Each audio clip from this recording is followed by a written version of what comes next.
Hello student, in this video I am going to discuss with you this important result of the differentiability, that if a function is differentiable at a point, then it will be continuous also at that point.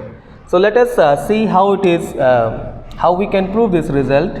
So it is given to us, this is given a statement, this is given, although we do not write in this calculus like this. So what is given? This function is differentiable at x is equal to c. So we can assume let c be a point. Let c be a point. So we can say right now this x is equal to c. We can say like this. And if it is differentiable, that means we are saying limit x approaches to c, f of x minus f of c upon x minus c, this must be equal to f dash c. But what if this function, if this point is not at c exactly, if the value of the point is not c, but we can write if x is not equal to c, then what happens in the function? Let us see here.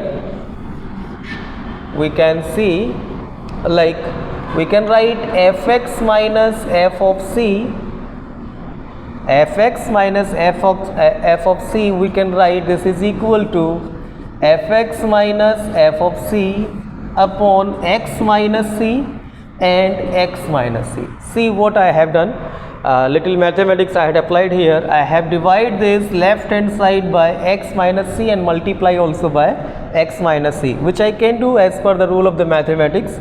And if in this function I will apply the limit, x tends to c I am applying here, then this can be written like fx minus fc is equal to, both the side I am applying the limit x tends to c, and this will be f of x minus f of c upon x minus c, and this is also we can write into x minus c.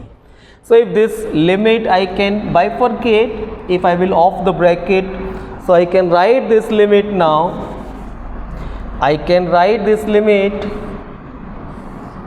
I can write a limit x approaches to c, this is f of x minus limit x tends to c, this is f of c. So if this I will bifurcate here, I can also write in the right hand side x tends to c, and this can be written like fx minus f of c upon x minus c into limit x tends to c x minus c. See, we can write like this. So if you will go further, if you will put up the limit, so this part you can see it is given already in the statement here. This statement is already given a statement here. This is differentiable. So we can write on the place of this is equal to f dash c. So this we can write here, it is f dash c, you can call it 1 also, by 1, and here if you will put up the limit, it goes to 0, then this into 0 we can write, which is equal to 0. Means we got from here limit x approaches to c, f of x minus limit x tends to c, f of c, this is equal to 0. If it is equal to 0, that means we can also write limit x tends to c, f of x is equal to, what we can write, limit x tends to c, f of c, which is itself equal to f of c only. So if this is, that means we can say fx is continuous at x is equal to c. So like this we can prove this theorem. So from here we got this generalization that a differentiable function, if we are finding the differentiability at some point, it will definitely continuous at that point. So let us see some more thing. There is one more good question I want to discuss with you today.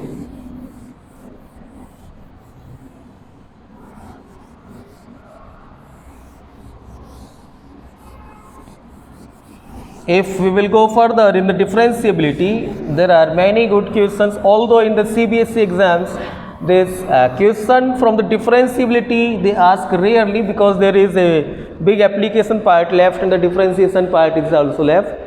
So, but I am not saying it never comes, it may come, but it comes very less in compared to the other question from the differentiation topic.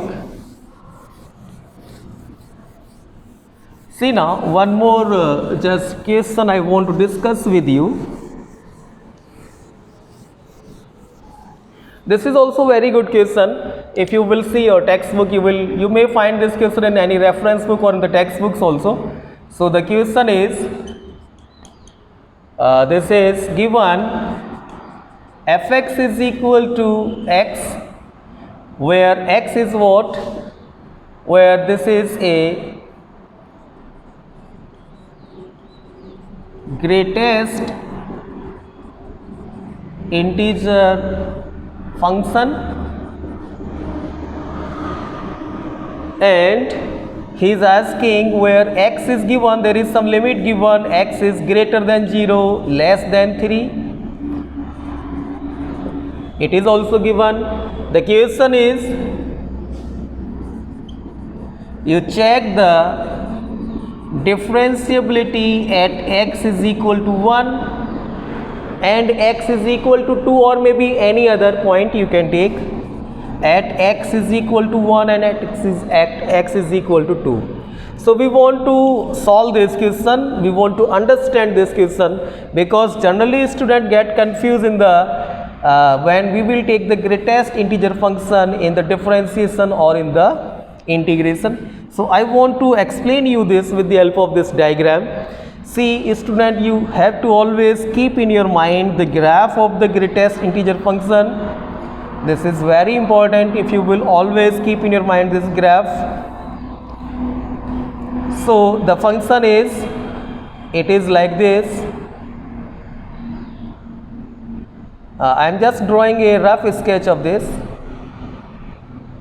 so you can understand, you will have this idea.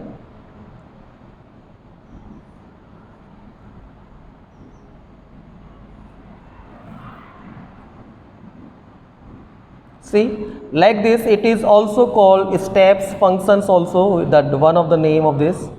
So this is the graph. What is the graph saying? If it is 1, if this is 2, if this is 3, if this is 4, try to read the graph now. It is -1, it is -2, this is -3. What the graph is saying, try to understand the value of the function from 0 to 1.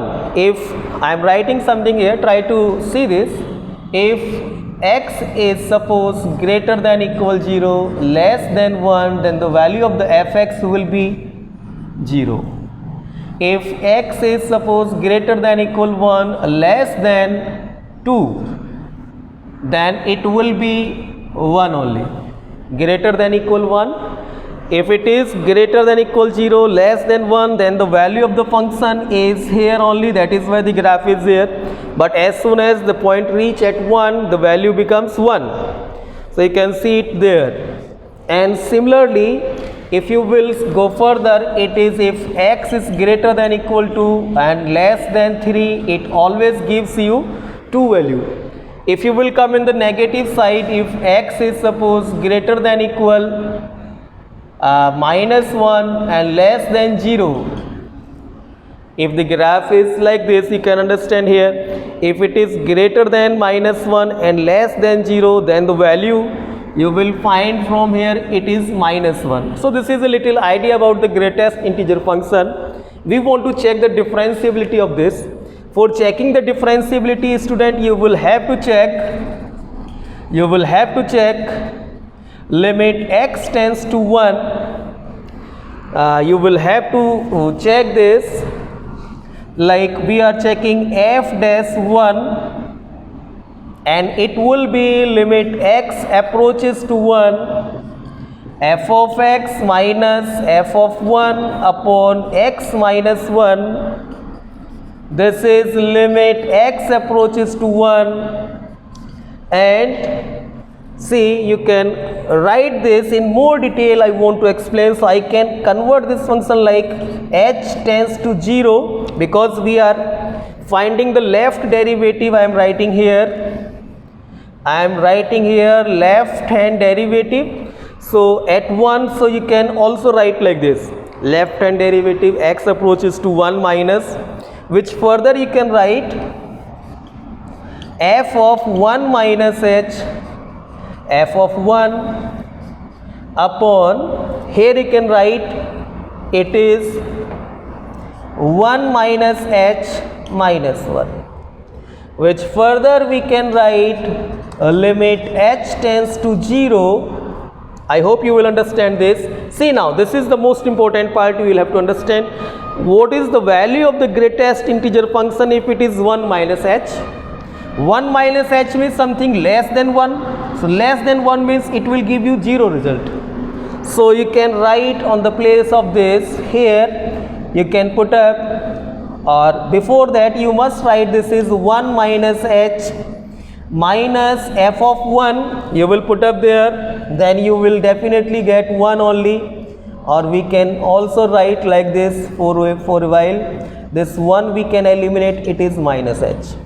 And now I am saying you can put up these values. 1 minus h is 0, 1 is 1 itself, so you can write this is equal to a limit h tends to 0, and here it is 0 minus 1 upon minus h, h is tends to 0. So you can write from here, this limit is what we can say not defined, because 1 will eliminate here now, and 1 upon h you will put up the limit, it is 1 upon 0. 1 upon 0 is what? Not defined. So this is what left hand derivative. And similarly, if you will calculate right hand derivative, then it is what we can write, limit x approaches to 1 plus f of x minus f of 1 upon x minus 1, which further you can write limit h tends to 0, f of 1 plus h minus f of 1 upon 1 plus h minus 1. Further we can write, I am doing this in more detail. Once you will understand this concept, even you can generalize the idea also about this.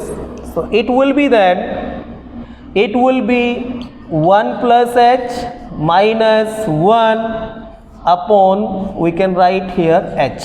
See, now it is 1 plus h. 1 plus h will give you the value 1 only. So you can write here now, it is limit h tends to 0, 1 minus 1 upon h, 0 upon something. So you can write this is equal to 0 only, 0 upon something. This 1 you can eliminate here now, and limit you will put up, it you will get 0. So we got the idea, like we can write here now f dash, we can write here about the left hand derivative. Left hand derivative we got infinity, right hand derivative we got 0. So left hand derivative is not equal to right hand derivative, hence the function is not differentiable at 1. एक और general idea हम लोग यहाँ से describe कर सकते हैं, this function will be differentiable at least where it is continuous. So you can see from the graph, it is not continuous at all integral point. It is not continuous at 1, 0, 2, 3, minus 1, minus 2, minus 3. So at this point it will not be differentiable also. You can have this idea in your mind. Same procedure you can apply for finding at x is equal to 2. So till here we are discussing about the differentiability. Now I'll just take the topic towards the differentiation. So in the next class, student, I'll discuss with you some of the concept. I'll recall your previous knowledge about the differentiation which you have done in class 11th, and we will just move forward in the topic. If you like this video, please subscribe and share with your friend. And if you have any comment, please do not forget to write in the comment box. Thank you.